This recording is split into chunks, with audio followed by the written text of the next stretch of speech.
देखिए, ये कुछ निजी समूह हैं। एक तो आपको पता है कि हमारे प्रदेश में जो 120 से ज्यादा मिले हैं, 93 उनमें निजी क्षेत्र मिले हैं। हमारे राज्य की तस्वीर दूसरे राज्यों से कुछ भिन्न है। दूसरे क्षेत्रों में कॉर्पोरेट सेक्टर का बड़ा योगदान है, हमारे यहाँ प्राइवेट सेक्टर की। और आपने गौर किया होगा, जब जब मैं योगी जी के साथ हमने मंच साझा किया है, वो एक बात पे हमेशा उन्होंने बल दिया कि जब हम सरकार में आए तो हमने भुगतान बढ़ाया है, इससे पहले इतना भुगतान कभी होता नहीं।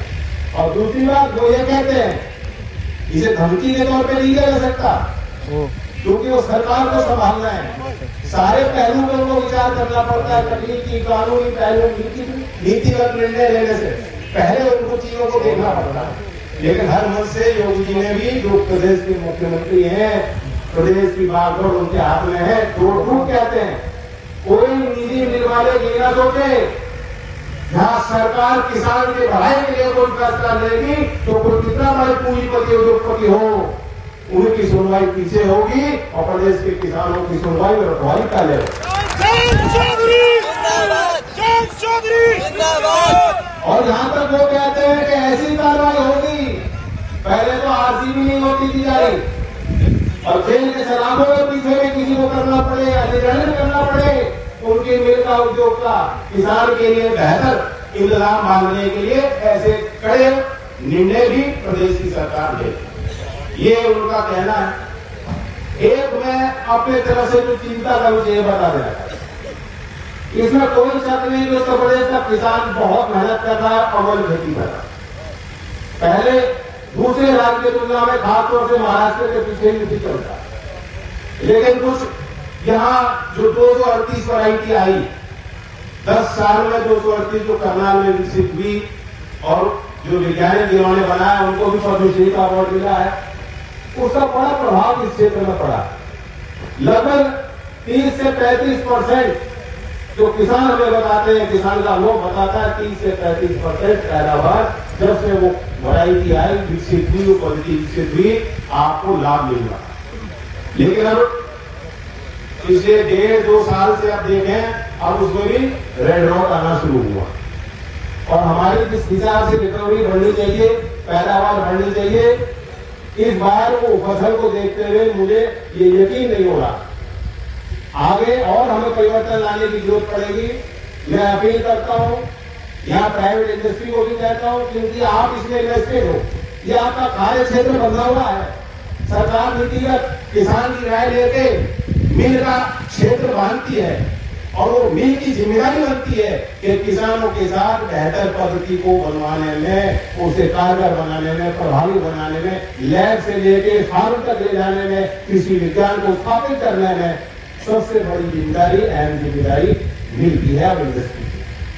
अब सरकारी संस्थाएं, हमारे वैज्ञानिक इस पर शोध करें, नई चीज, नई पद्धति विकसित करनी हो तो करें, और किसान अपने पुरुषार्थ के बल पर जो पहचान इस क्षेत्र की रही है, मैं ये उम्मीद करता हूं कि गन्ने की मिठास भी किसानों को मिलेगी, और आपके आर्थिक तरक्की और प्रगति में उस फसल का बड़ा योगदान रहा है, आगे भी निश्चित रहेगा। बाकी जिंदाबाद, थोड़ी मोटी तो रह जाती बात, एक बार में नहीं होते सारे काम। कुछ नहीं करो जी, आपने बेहद मजबूत किया है, हम सब लोग इस लायक बनाए कि हम आपके सामने मंच पर खड़े हैं। आप इसको लेकर निश्चित रहो, जितनी फिक्र और चिंता आप करते हो अपनी फसल को लेके, पीढ़ियों को लेके, अपने क्षेत्र को वहां को लेके, मैं भी आपके सामने खड़ा हूं, उससे ज्यादा चिंता मुझे रहती है।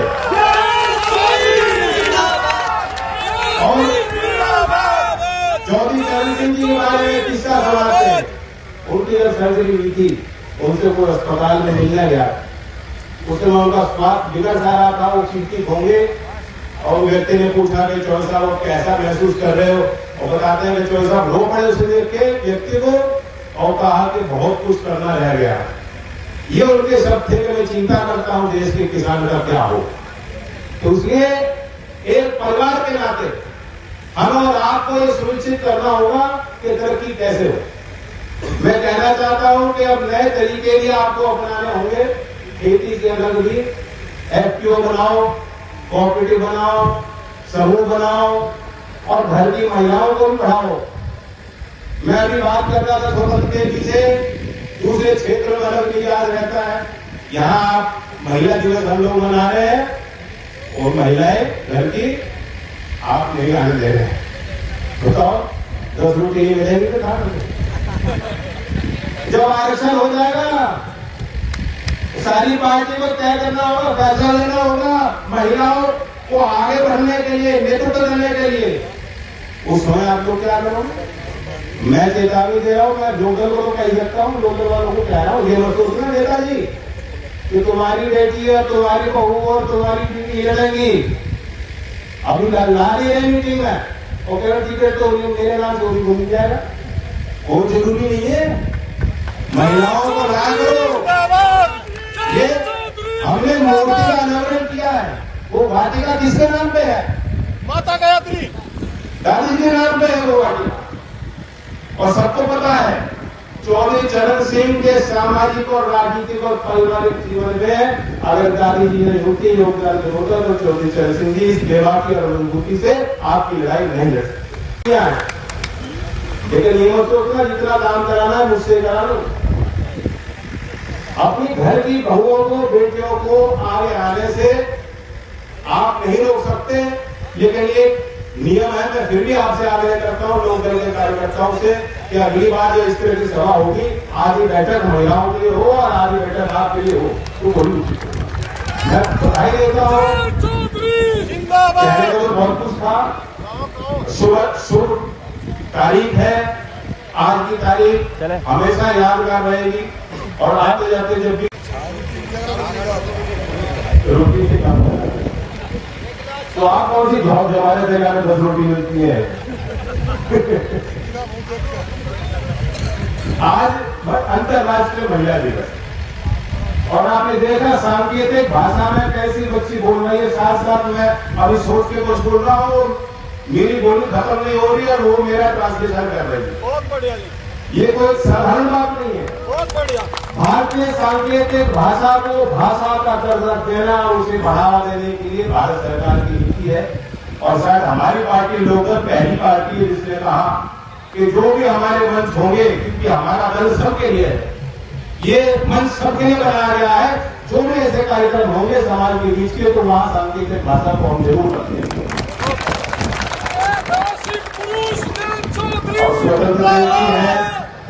मैं इसलिए आग्रह करूंगा, यूपी सरकार सरकारी कार्यक्रमों में तो होता ही है, लेकिन बीजेपी पार्टी भी तय कर ले, बड़े बड़े मंच सजाते हैं आप, वहां भी सांकेतिक भाषा को हम लोग मिलकर बढ़ावा दें। आज दिल्ली में किसान ट्रस्ट भी एक विशेष आयोजन कर रहा है। मैं आपको एक जानकारी देना चाहता हूँ, 2017 से लेकर 2021 तक एक दर्दनाक आंकड़ा है जो आपने भी रखा है। 1300 से ज्यादा तेजाब फेंककर एक घिनौना अपराध किया गया, उसमें ज्यादातर महिलाओं के विरुद्ध अपराध होता है। 1300 से ज्यादा ऐसे मुकदमे दर्ज हैं और आप सोच नहीं सकते कैसी मानसिकता होती है लोगों की, उस तरह का अपराध करते हैं, जघन्य अपराध। उनकी कोशिश होती है कि तेजाब में इसमें फेंको, इसका जीवन तबाह हो जाए, बिल्कुल नष्ट हो जाए, चेहरा बिगड़ जाता है, उसके बाद सामाजिक जीवन या किसी व्यापार में, रोजगार में भी वो सक्षम नहीं होती है और उनके स्वास्थ्य पे भी उनको बहुत ज्यादा खर्चा करना पड़ता है, उनका जीवन जोड़ना।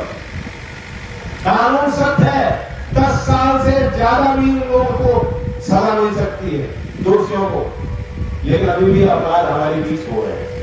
आज दिल्ली में किसान ट्रस्ट भी कार्यक्रम कर रहा है, पहले भी हमने किया, और चिन्हित करके जो इस तरह के जो हमारे ऐसे सर्वाइवर हैं उन्हें आर्थिक सहयोग भी हम देते हैं और लोगों को भी जागरूक करने की जिम्मेदारी है कि ऐसे अपराध को हम बर्दाश्त नहीं कर सकते। वो मुजफ्फरनगर का कार्य क्षेत्र भूमि चौधरी चरण सिंह जी की, जहां माया त्यागी कांड में बड़े पैमाने पे गांव के लोग आगे आए थे और आपने जेल भरने का काम किया था उस आंदोलन को। देश की तस्वीर बदलने के लिए देश की आंखों और लोगों के सामने लेके गए थे। ऐसी मुल्क में अगर मैं खड़े होकर मैं कह देना चाहता हूं, आज भाई पंचायत में हम निर्णय लें कि ऐसे बेटे इस तरह से महिलाओं के खिलाफ जो अपराध होते हैं, जघन्य अपराध, उन्हें हम बर्दाश्त नहीं करेंगे।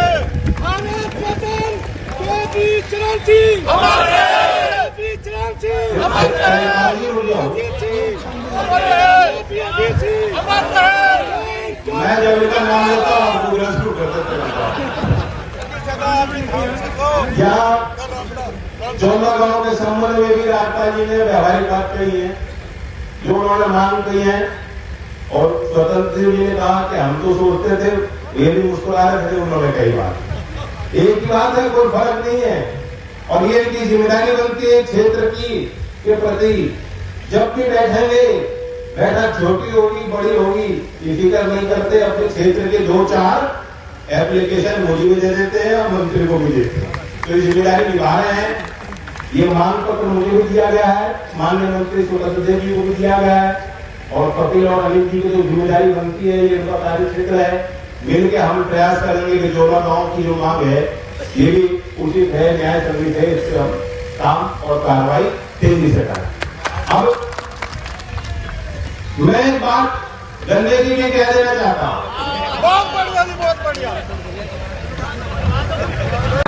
लिखा जाएगा।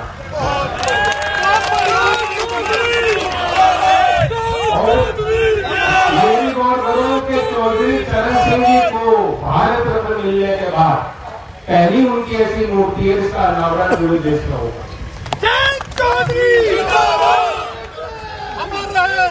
स्वतंत्र देव जी ने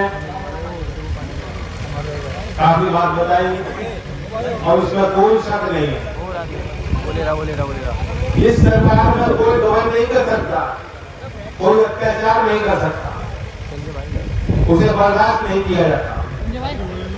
उन्होंने अपनी बात कही कि जब से मंत्री बनाओ, मेरे पूरी निगाह जो है जहां भी जाता हूं, जिस क्षेत्र में जाता हूं, सिंचाई के साधन को नहरों पर टिकी रहती है।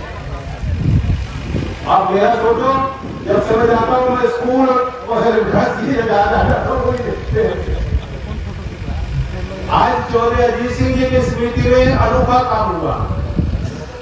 मुजफ्फरनगर के 103 स्कूलों को चिन्हित कर एनएसडीसी ने और पियर्सन ग्रुप ने, जिसके देश के अध्यक्ष विनय कुमार स्वामी पियर्सन की तरफ से आए हैं, इन्होंने सीएसआर का पैसा लिया, शिक्षा विभाग का एक पैसा नहीं लगा कार्यक्रम में।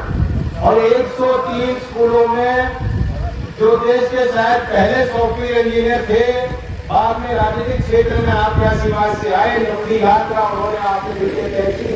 चौधरी अजीत सिंह जी की स्मृति में आज ये कार्य हुआ और 103 सरकारी स्कूलों में बच्चों को आधुनिक शिक्षा देने के लिए कंप्यूटर वितरण का कार्य भी आपके सहयोग और आशीर्वाद से संपन्न हुआ। पहले चरण में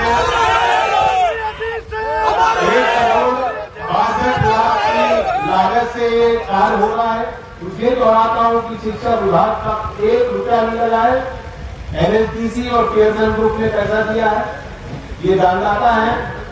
और इसे पूजा के अंदर समाप्त होगा तो लगभग 4 करोड़ रुपए इसमें लगाए जाएंगे।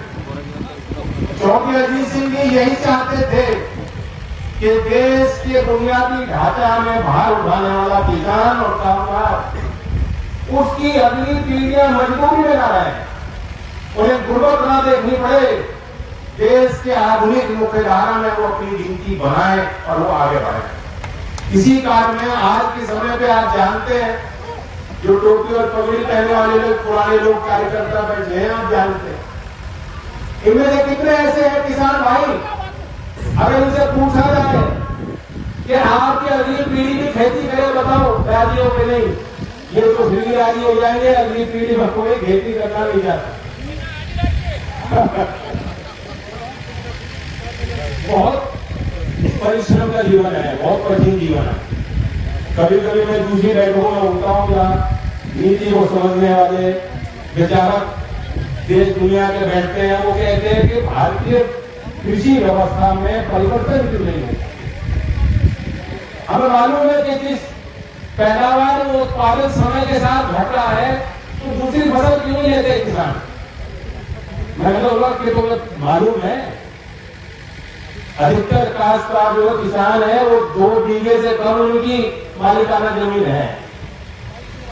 जोड़ जान के किसी ने बड़े पे ज्यादा जमीन कर लियो तो कर लियो, घर में खतरा बतौनी में किसी की इतनी नहीं थी। और आप सोच रहे हो कि वो किसान जहां मंडी की व्यवस्था विकसित ना हो, खरीदने वाले बड़े व्यापार उनके बीच के ना हो और व्यापार की कड़ियों में कोई दखलंदाजी देख रेख किसान की ना हो, आप सोचते हो कि किसान जोखिम लेगा? नहीं लेगा। और ये चौधरी अजीत सिंह जी के एक बहुत बड़ी उनकी उपलब्धि है, कृषि आधारित उद्योग को हमारे प्रदेश और देश में स्थापित करने के लिए। वरना जो गन्ने की बात हो रही थी और मिल की शिकायत लोग मुझे कर रहे थे, पुराना मिल क्षेत्र की मुझे मालूम है, ऐसी कोई आपका दर्द पीड़ा नहीं जो मैं नहीं समझता हूं। लेकिन ये मिल नहीं बनी थी, ये मिल नहीं लग रही थी अगर आपके अंदर प्रबल इच्छा शक्ति नहीं होती और चौधरी अजीत सिंह जी जैसा एक काबिल नेतृत्व तो देश के किसानों को नहीं मिला।